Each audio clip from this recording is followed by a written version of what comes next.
George Soros. Little George began his journey in the midst of World War II when he lived under constant threat in Hungary since his family was Jewish. These early experiences gave him a deep understanding of the importance of open societies and the dangers of authoritarian regimes. After the war, Soros moved to London where he worked as a waiter to support his studies at the London School of Economics. It was here that he was introduced to the philosophy of Karl Popper, which he applied later in investing. In 1970, our little George became a man because he founded his own hedge fund called Soros Fund Management. He had some innovative investment strategies which he built on Popper's philosophy. His successful bet against the British pound in 1992 earned him the nickname the man who broke the Bank of England. This brought him global fame and many ladies. Soros also created the Quantum Group of Funds, which is a group of privately owned hedge funds based in various locations around the world. He also pledged millions of dollars to oppose the re-election of President Bush in 2004. Soros believes in the power of philanthropy to effect change. Through his Open Society Foundation, he has donated over $32 billion to causes he believes in. Many critics argue that George the Puppet Master Soros uses his wealth to gain influence over global politics. And I think they might be right. However, Soros maintains that his efforts are driven by his commitment to the principles of open society. What a beast! Vladimir Putin. Tiny Vladimir first saw daylight in 1952 in former Leningrad. As a young little Ruski Patsan, he practiced martial arts and got into frequent fistfights. At this time, his home was a rat-infested communal apartment where families shared kitchens and bathrooms. After studying law at an university, he joined KGB, the Soviet counterpart of the CIA. In mid-80s, Putin was sent to East Germany to gather political intelligence. When he returned to Russia in 1990, he started to advance on his career ladder, and once the former President Yeltsin resigned in 1999, the power-hungry Vladimir took over as an acting president. His early years of presidency were supported by rising oil and gas prices, which really improved the country's economy and living standards. By now, he has been Russia's president for 25 years straight. That is of course when you can call that a president. There are many speculations about him rigging the system and forging the results of the elections, but the reality is that when you ask Russian people who would they choose for their next leader, the answer is still mostly Putin. The reason for that is probably some kind of constant brainwashing through media and television. Papa Putin lost a lot of supporters when he started a full-scale invasion on Ukraine, but he is still backed by several countries that share their views on Western influence. It is foolish to praise anyone that inflicts wars, violence and corruption, but I would be lying if I said he wasn't an expert on politics and using it for his own interests. Some big brains just turn out to be rotten from the inside. Larry Fink.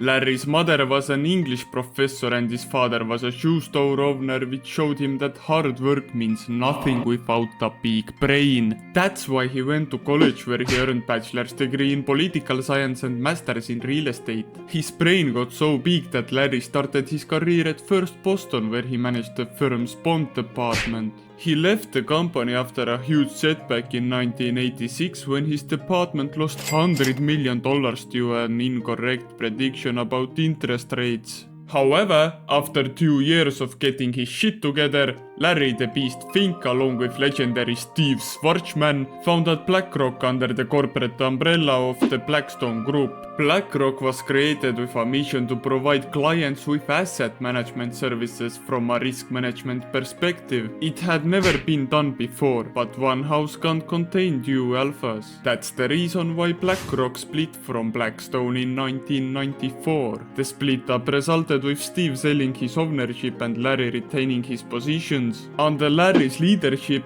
BlackRock went public in 1999 and it grew into the world's largest money management firm. BlackRock handles more than $10 trillion in direct management and another $30 trillion through their software Aladdin. It's pretty crazy, but with great power comes great responsibility. Now, BlackRock would like you to think that they are responsible, but in reality they are hypocrites. For example, Larry said in 2020 that sustainability is BlackRock's standard for investing. However, BlackRock is still to this day the largest investor in fossil fuels and war profiteering. Plain day greenwashing caught in action. Elon Musk. Did you know that Elon the Melon Musk was born in South Africa? Not enough of a reason to receive an N-word pass. He casually created his first computer game at 12 years old, which he sold to a computer magazine. After graduating college, he sold his first co-founded company Zip2 for $307 million. That same year, Musk co-founded an online bank X.com, which merged with Confinity in year 2000 to form PayPal.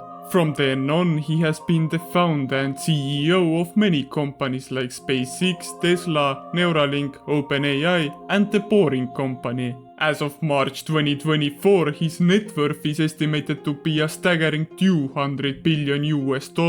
His wealth is one thing, but his influence on world's economy and people is something out of this planet. For example, his work with PayPal massively accelerated secure online payments, and SpaceX shook the space industry that formerly insisted that private space exploration is impossible. His companies altogether have provided jobs for approximately 110,000 people worldwide, and this number is likely growing by hour since the man is constantly expanding his empire. Elon has always been sharp and very attentive on different online platforms where he interacts with his giant follower base and announces news about his company's progress. The dude has a special ability to irritate large amounts of people online. That small thing aside, it's clear that he's undoubtedly a genius with a hunger for big and out-of-box ideas that affect almost everyone on our small planet. Talk about the big picture guy. Donald Trump. This orange man was born in Queens, New York.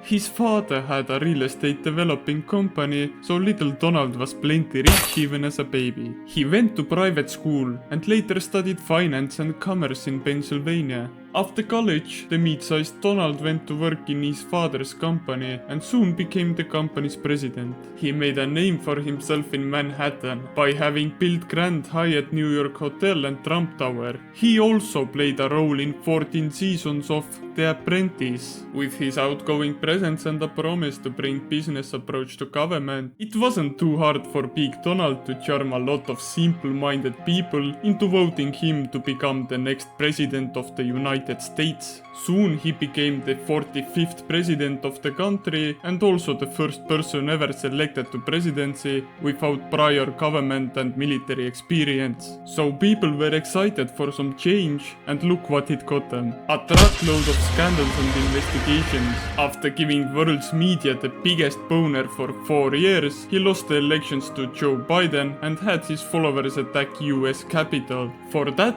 he earned himself a spot on this list of influential people that all probably sit on the autism spectre one way or another.